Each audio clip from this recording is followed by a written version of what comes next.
Assalamualaikum warahmatullahi wabarakatuh. Kepada yang terhormat Bapak, Ibu dosen dan guru penguji ujian kinerja PPG dalam jabatan. Perkenalkan, nama saya Ulfah Fauziah SPD. Saya adalah guru di SMA Negeri 1 Pagaden Subang, sekaligus mahasiswa PPG dalam jabatan tahun 2023 periode 2 di LPTK Universitas Pasundan Bandung, jurusan Pendidikan Biologi, dengan nomor peserta 20199732678. Pada hari ini, Senin tanggal 4 Maret 2024, saya akan melaksanakan praktek pembelajaran guna memenuhi tugas ujian kinerja PPG dalam jabatan periode 2 di SMA Negeri 1 Pagaden Subang. Praktek pembelajaran ini saya laksanakan pada kelas 10.4 dengan materi ekosistem subtema Daur Biogeokimia. Silahkan menyaksikan. Terima kasih. Assalamualaikum warahmatullahi wabarakatuh.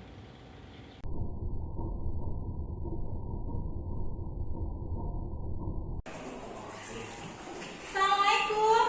Waalaikumsalam. Apa kabar teman-teman?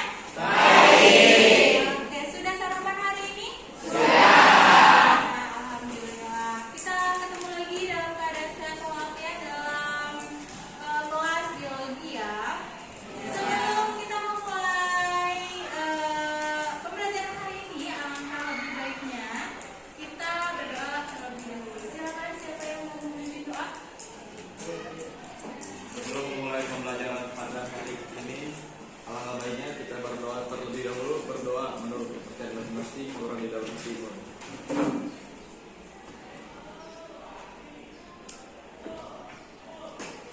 Selesai. Semoga untuk membangun semangat kita sebagai generasi muda, alangkah lebih baiknya kita menyanyikan lagu wajib supaya menambah semangat ya. Ya. Oke.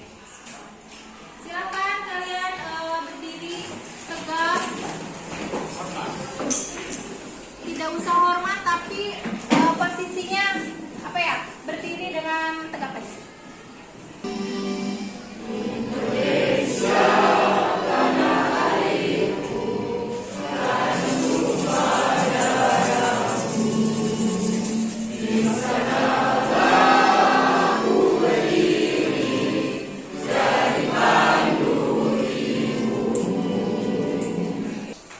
Absen dulu. Sekarang berapa teman-teman? 27. Baik. Agna, Alfiano, Alif, Aura. Seperti biasa kita akan membacakan ulang kesepakatan kelas. Silakan, siapa yang mau membacakan? Silakan. Yang kencang ya teh. 3. Di dalam kelas tidak diperbolehkan makan termasuk makan permen. 4. Di dalam kelas diperbolehkan minum. Minumannya boleh yang berat ataupun tidak, boleh yang dingin maupun panas. 5. Jika ada sampah di dalam kelas, 1 sampah 2 hafalan nama ilmiah berlaku untuk 1 kelas. Baik, terima kasih. Kalau diingat ya, minggu kemarin kita sudah membahas apa? Kita kan masih ekosistem ya. Minggu kemarin kita membahas tentang aliran energi. Masih ingat aliran energi yang 5 itu apa aja? 1. Cakep. Rantai makanan. 2. Cakep. 3. Lingkaran tropik. 4. Piramida apa? Oke, piramida. Piramida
pretest, satu, ada posttest, dan penilaian hasil dari LKPD kalian, pekerjaan LKPD kalian.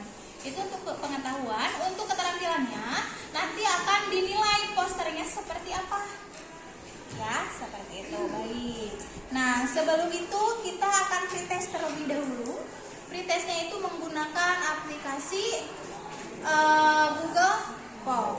Ibu akan kirim Google Form-nya, linknya ke Wisnu. Ya, Wisnu ya. Baik, sebentar. Wisnu.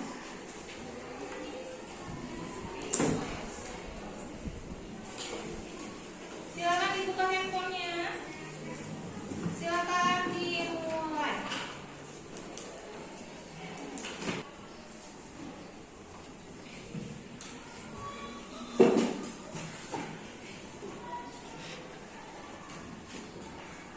Pretestnya ibu kasih waktu 5 menit.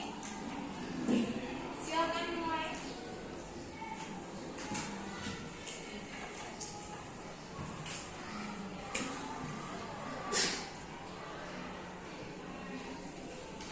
Bisa terbuka.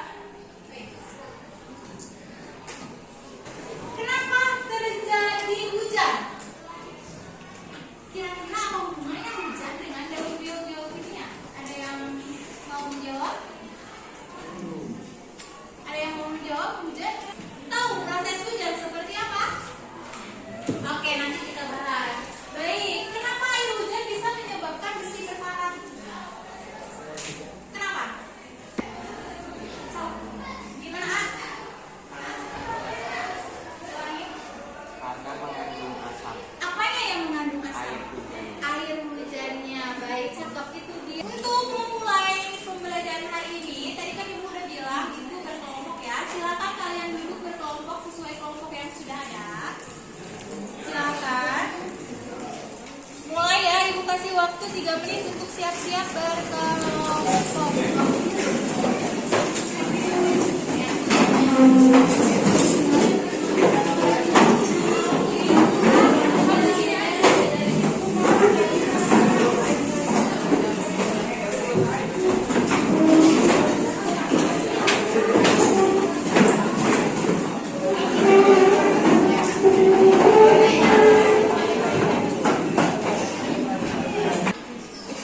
Berkelompoknya sudah ya? Sekarang kita akan bagi kelompok, bagi materi pembahasan kelompoknya ya. Tadi kan kita sudah bicarakan kalau misalkan daun biofilmnya itu ada 5. Berarti satu kelompok itu mendapatkan 1 persoalan. Baik, kita bagi ya. Baik, kira-kira siapa saja kelompok mana yang dapat daur air?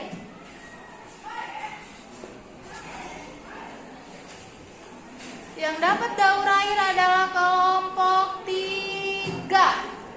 Mana kelompok 3? Perwakilannya ke depan. Maju. Oke.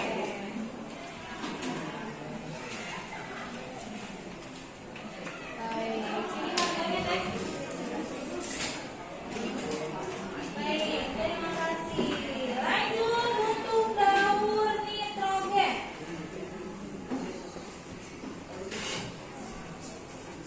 Kelompok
senang bila sudah hujan, karena hujan membuat daratan menjadi lebih segar dan juga bebas dari polusi. Tapi bagaimana jadinya jika hujan tersebut berubah menjadi hujan asam? Apa yang terjadi ya? Tapi sebelum kita lanjut, ada baiknya nih untuk klik tombol subscribe di bawah ini ya, supaya kalian gak ketinggalan info menarik selanjutnya.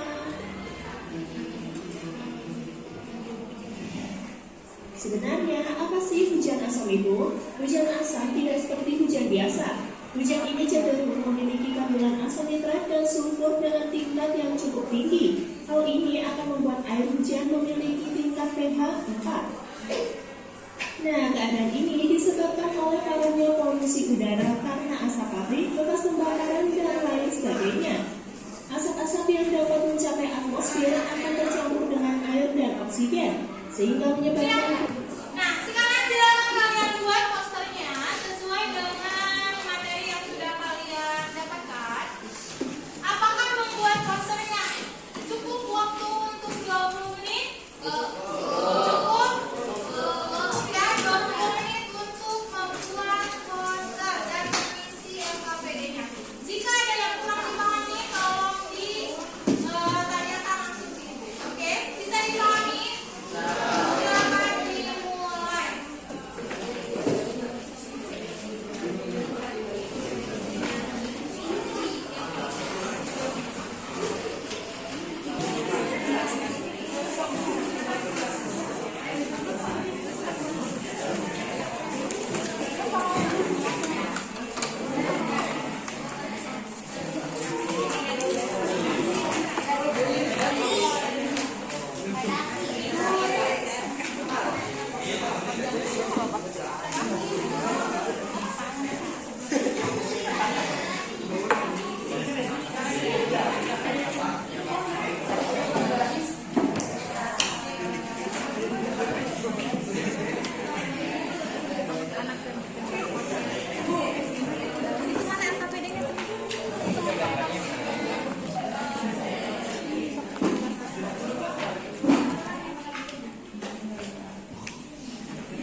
nggak apa-apa, itu kan sama juga biru.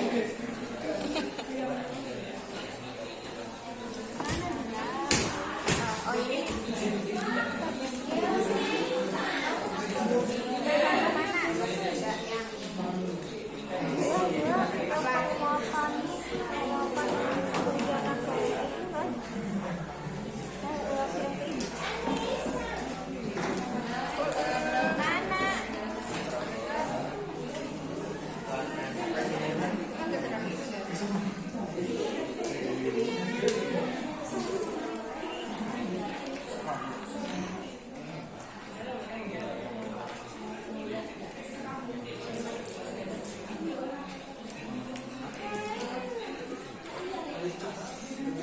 Nah, segini warna dari dalam.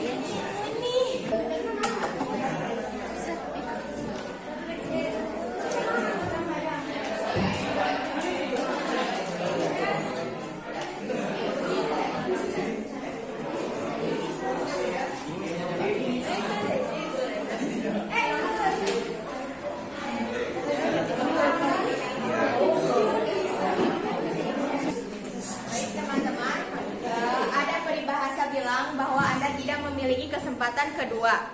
Untuk membuat kesan pertama ini, seringkali pesan pertama ini datang dari sebuah kata-kata. Inilah topik pembahasan pada pagi hari ini. Assalamualaikum warahmatullahi wabarakatuh. Waalaikumsalam warahmatullahi wabarakatuh. Selamat pagi semuanya. Apa kabarnya? Baik? Perkenalkan, kami dari kelompok 3 Daur Air akan mempresentasikan mengenai daur air. Sebelumnya perkenalkan, nama saya Dila dan ini rekan saya Mahda, Sabrina, Ratu, Hanum dan Mas Ruro. Untuk mempersingkat waktu, saya mulai saja. Jadi pada ekosistem itu terjadi proses makan dan dimakan membentuk sebuah rantai makanan. Proses ini mengakibatkan aliran materi dari mata rantai yang satu ke mata rantai yang lain. Meski salah satu organisme dalam rantai makanan mati, akan tetapi aliran materi akan tetap berlangsung. Setiap makhluk hidup yang mati akan diuraikan oleh dekomposer. Hasilnya akan masuk lagi ke dalam rantai makanan berikutnya.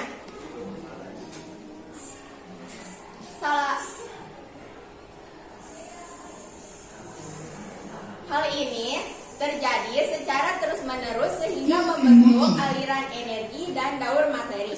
Aliran energi dan daur materi menyebabkan pertukaran atau perubahan secara terus-menerus antara komponen makhluk hidup dengan tak hidup. Peristiwa ini dinamakan daur biogeokimia. Lalu apa yang dimaksud dengan biogeokimia? Ada yang tahu? Jadi teman-teman, daur biogeokimia adalah istilah yang pertama kali diperkenalkan oleh Hutchinson. Menurutnya, biogeokimia adalah ilmu tentang penukaran atau perubahan secara terus-menerus antara komponen biosfer yang hidup dan tidak hidup. Adanya proses daur biogeokimia ini menyebabkan aliran materi pada setiap tingkat tropik tidak pernah hilang. Hasilnya akan terus-menerus didaur ulang. Setelah didaur ulang, materi akan masuk kembali ke komponen biotik melalui udara, tanah maupun air. Hal inilah yang akan menjaga kelangsungan hidup seluruh organisme di muka bumi. Lantas apa saja daur-daur yang terjadi di muka bumi? Salah satunya daur air yang akan dipresentasikan oleh kelompok saya.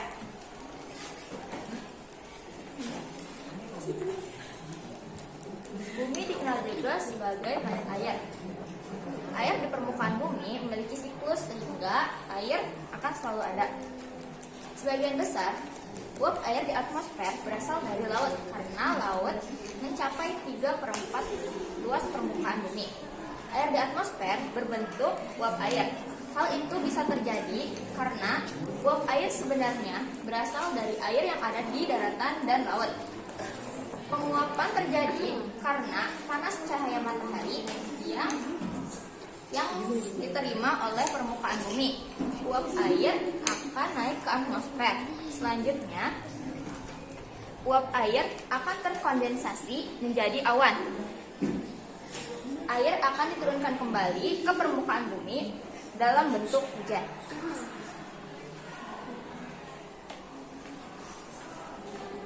Yang sudah dijelaskan oleh Mada, yaitu salah satunya ada evaporasi dan transpirasi. Nah, evaporasi itu adalah penguapan air laut yang ditarik ke atmosfer, dan transpirasi adalah itu air yang di dalam akar terus menuju batang lalu menuju daun-daun, dan daun-daun itu akan menguap dan penguapan itu ditarik ke atmosfer.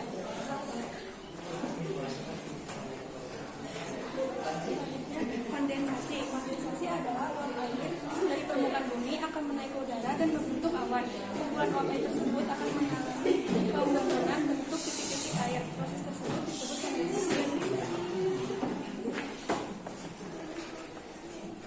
Gumpalan awan dari kondensasi, kemudian gumpalan awan tersebut bertabrakan dengan awan mendung. Kemudian terjadilah hujan, kemudian air hujan tersebut turun di permukaan daratan tinggi, mengalir ke sungai, lalu mengaliri ke permukaan laut. Selanjutnya ada infiltrasi, merupakan suatu proses masuknya air hujan ke dalam tanah sebagai adanya gaya kapiler sekaligus dari gravitasi supaya air dapat masuk ke dalam tanah yang lebih dalam. Jadi kesimpulan mengenai daur air ini adalah sirkulasi atau perputaran air secara terus-menerus dari bumi ke atmosfer lalu kembali lagi ke bumi. Bila ada yang mau ditanyakan, silahkan untuk bertanya.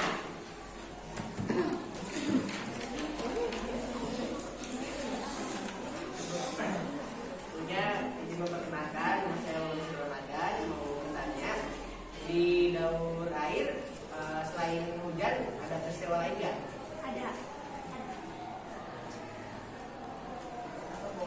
Ada, itu ada 3 peristiwa. Nah, di sini yang pertama itu penguapan, kedua pembentukan awan, yang ketiga itu hujan. Ada yang mau bertanya kembali?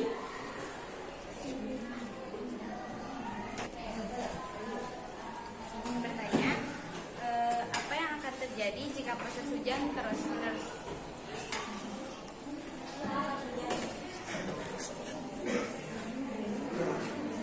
Yang akan terjadi pastinya banjir, longsor, terus nanti bakal ada penguapan air.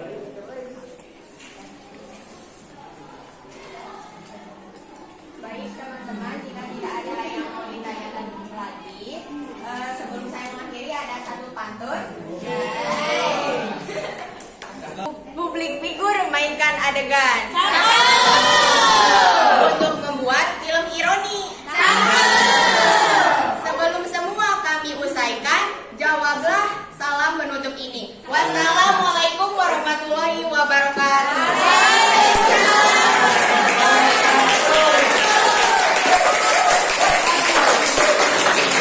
Assalamualaikum warahmatullahi wabarakatuh. Waalaikumsalam warahmatullahi wabarakatuh. Oke, ada pepatah yang bilang bahwa tak kenal maka tak sayang. Makanya izinkan saya untuk memperkenalkan anggota kelompok 2 yang melanjutkan joget. Yang pertama ada Alif yang akan diserap oleh bakteri fiksasi yang terdapat biasanya di tanaman polong-polongan atau tanaman yang berakar yang mempunyai bintik-bintik. Di sini bakterinya bakteri Azotobacter dan Rhizobium. Bakteri ini bersifat mengikat, dapat dimanfaatkan sebagai fisiologi ataupun sebagai metabolisme dan proses asimilasi. Mengapa di sini ada tumbuhan dan hewan? Jadi tumbuhan dan hewan setelah mati dia akan dekomposisi atau akan diuraikan menjadi bahan organik lainnya dan diuraikannya secara aerob ataupun anaerob. Setelah terjadi bakteri fiksasi dan terjadinya ini, lalu ke proses amonifikasi. Amonifikasi adalah proses amoniak menjadi amonium, jadi ion. Oke, ada yang mau bertanya? Apa yang terjadi jika daur ulang nitrogen mengalami gangguan dan proses apa yang bertanggung jawab untuk mengembalikan nitrogen dalam bentuk amonia ke dalam ekosistem? Terima kasih. Pertama, dampak yang paling mencoloknya yaitu kelangsungan ekosistemnya bakal terganggu. Terus ada cara lain selain dari penyerapan nitrogen melalui fiksasi, yaitu dengan tumbuhan yang dikonsumsi oleh manusia dan hewan. Kemudian manusia dan hewan akan mengeluarkan sisa-sisa metabolismenya yang kemudian dibantu oleh dibantu oleh dekomposer. Sisa-sisa metabolisme tersebut akan dikembalikan ke tanah dalam bentuk amonia. Selanjutnya, oleh bakteri denitrifikasi, amonia akan diubah menjadi gas nitrogen dan dilepaskan kembali ke atmosfer. Dengan begitu, nitrogen di udara akan selalu tetap. Sekian. Sudah beres dari presentasi udah? Pretestnya tadi sudah ya? Kesimpulan, siapa yang akan membacakan kesimpulan? Oke, silakan kesimpulan. Baik, saya akan menyimpulkan yang tadi awal sampai sekarang ini. Kesimpulan yang dapat saya ambil adalah dari kelima daur biokimia tadi, yaitu daur air, nitrogen, karbon, fosfor, dan sulfur. Bahwa daur biokimia itu dibagi menjadi dua macam, yaitu daur edapik dan daur atmosferik. Daur edapik merupakan daur yang unsur kimia pada daur tersebut tidak pernah membentuk gas di udara. Adapun daur atmosferik adalah daur yang unsur kimia pada daur tersebut mengalami fase berbentuk gas di udara. Berikut adalah kesimpulan yang saya dapatkan dari kelima daur tersebut.